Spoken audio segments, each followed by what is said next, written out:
이른바 교회라고 하는 로마 가톨릭이 또다시 사고를 쳤습니다. 12월 18일 로마 교황청이 간청하는 믿음이라는 제목의 선언문을 냈는데요. 아마 언론 보도 통해서도 알고 계시겠습니다만은 프란치스코 교황이 가톨릭 사제의 동성 커플 축복을 공식적으로 승인해버렸죠.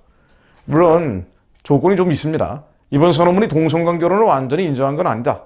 또 정규 교회 의식이나 미사, 결혼식에서는 축복을 집행해서는 안 된다고 선을 긋긴 했지만 그럼에도 불구하고 성경에 나오는 율리아 율법과 계명을 노골적으로 위반하는 배도 행위라는 비판을 피할 수는 없습니다. 교황청이 낸 해설을 보면요, 애매하게 되어 있습니다. 축복은 모든 규정에 어긋난 상황을 승인하는 것은 아니지만 하느님이 모든 일을 환영한다는 의미다. 환영한다는 의미로 축복하는 것이다라고 되어 있습니다. 하나님이 하지 말라는 죄를 축복하는 것인데 그 죄 지어도 된다는 거죠. 이 사람을 정죄하고 심판하는 것과 전혀 다른 겁니다. 이 죄 자체가 용인된다라고 나온 거예요. 자, 이러다 보니까 이 세계 교회에 미치는 영향이 클 수밖에 없습니다. 게다가 로마 교황청 중심으로 개신교마저도 통합하는 분위기가 강해지고 있는 이때 이런 흐름들이 개신교에도 영향을 줄 수밖에 없겠죠. 이것뿐은 아니죠. 교황은 지난달에도 반이스라엘 발언으로 무리를 빚기도 했는데 뭐라고 얘기했는 거 아니에요? 하마스하고 이스라엘을 모두 다 테러리즘으로 비난을 한 거예요. 전쟁이 아니고 테러리즘이다. 양측 다 말입니다. 경찰과 강도를 같은 급으로 보는 양비론으로 접근을 한 거죠. 그러면서 양측이 모두를 죽이는 일을 더는 하지 않도록 기도해달라고 요청을 했습니다. 유대인 단체들은 당연히 발끈했습니다. 교회 지도자가 하마스 공격을 비난하지 않고 공정성이라는 핑계로 공격자와 피공격자를 같은 선상에 올려놓고 있다. 이렇게 지적을 하고요. 또 교황이 하마스의 행동을 테러라고 비난하면서도 테러는 테러를 정당화할 수 없다. 즉 이스라엘의 행위도 테러다라고 얘기를 한 거예요. 그러면서 가자지구 상황을 묘사하면서 대량 학살이라는 단어도 썼죠. 이스라엘이 대량 학살하고 있다라고 얘기를 한 겁니다. 하마스가 지금까지 저지른 짓들을 보면요, 노인, 부녀자, 어린아이를 포함해서 이스라엘 민간인 1,400여 명을 강간하고 살해를 했고 이것도 모자라서 민간인들을 인질로 끌고 와서 방패막이로 쓰고 있습니다. 이런 하마스의 잔인무도한 행위에 대해서는 침묵해왔던 프란치스코가 이스라엘이 가자지구에서 하마스 테러리스트를 제거를 하는 일이 벌어지니까 여기에 대해서는 양측 다 테러다라고 비판하고 나선 거예요. 그러면서 이스라엘을 테러 국가인 것처럼 몰고 가는 겁니다. 이건 공정한 기준이 아니죠. 정확한 진실에 입각한 접근이 아닙니다. 로마 가톨릭 수장 교황 어떤 사람입니까? 2차 대전 때는 600만 명의 유대인 학살을 침묵하고 동조했다는 비판을 받아온 것이 바로 교황이에요. 비오 12세라고 하죠. 2차 대전 당시를 포함해서 1939년에서 58년까지 교황으로 재임한 사람인데요. 이 비오 12세의 예를 들어보면은 나치의 유대인 탄압 학살에 침묵하고 또 희생자들을 구하기 위해서 충분한 노력을 하지 않았다라고 비판을 받아왔죠. 지난 9월 1일인데요. 교황청이 문서고에 있던 문건들, 1940년대 초 나치의 유대인 학살을 비오 12세가 알고 있었다는 문건들을 발견했다고 발표한 적도 있습니다. 이 기록을 보면은요, 언론 보도에 다 나온 내용들이에요. 나치의 유대인 박해에 대한 보고를 묵살을 했다라고 나옵니다. 왜 묵살했느냐?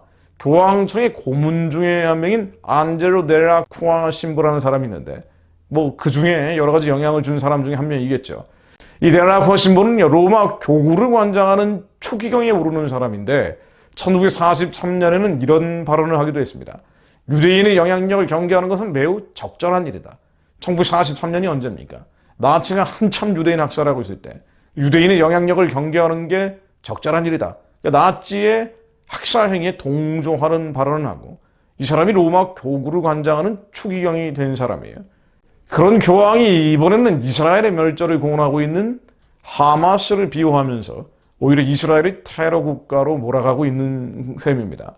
이스라엘 전쟁 이후에 이른바 반유대주의, 안티세미티즘이 급속도로 퍼지고 있는 모양새인데요. 여기에 이런 시기에 로마 교황청도 한몫하고 있는 셈입니다. 세대를 본받지 말고 마음을 새롭게 하라고 주님이 명령하셨는데 이 세대를 본받기 여념이 없는 거죠. 성경에서는 마지막 때 유대인들이 박해받고 불법이 성하고 사랑이 식어진다라고 예언하고 있죠. 마치 지금 벌어지고 있는 이런 모습들처럼 말입니다. 이런 때일수록 말씀이 지임을 지키는 이들, 말씀으로 기도하는 이들, 그렇게 죄와 싸워 이기며 세상을 이기는 자들이 일어날 수 있도록 중보합니다.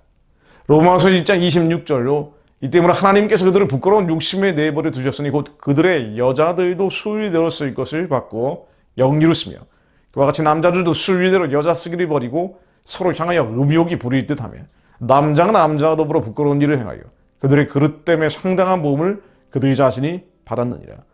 하나님, 지위와 비지위의 경계가 애매해지고 지도자라는 이들마저 비지위를 지위인 것처럼 억지와 궤별을 부리는 시대에 살고 있습니다. 그러나 말씀만이 우리의 기준이며 말씀만이 순결하며 말씀만이 거룩하며 말씀만이 우리 삶의 좌표임을 알고 있기에 저희들이 말씀을 따라 사는 자들 되게 하시며 비지위가 아니라 지위를 따라가는 자들, 주님이 선하고 기쁘고 온전하신 뜻이 무엇인지 분별하여 아는 자들이 들불처럼 일어나게 하시어 이 민족교회가 세대를 본받고 취하고 잠들어 버리는 것이 아니라 마지막 때 예수님 오시기를 예비하기 위해 북한을 열고 땅 끝까지 복음 전하는 주님의 거룩한 사명 끝까지 감당하는 교회 되게 하옵소서. 그것을 위해 하나님, 천만 디아스포라들이 더욱 깨어 중보하게 하시며 한국에 있는 교회들과 함께 연합하여 평양의 우상의 진을 무너뜨리는 주님의 비능하신 창처럼 쓰임받게 하옵소서. 주님, 그리하실 것을 믿음으로 선포하며 기도합니다. 예수 그리스도 이름으로 기도드립니다. 아멘.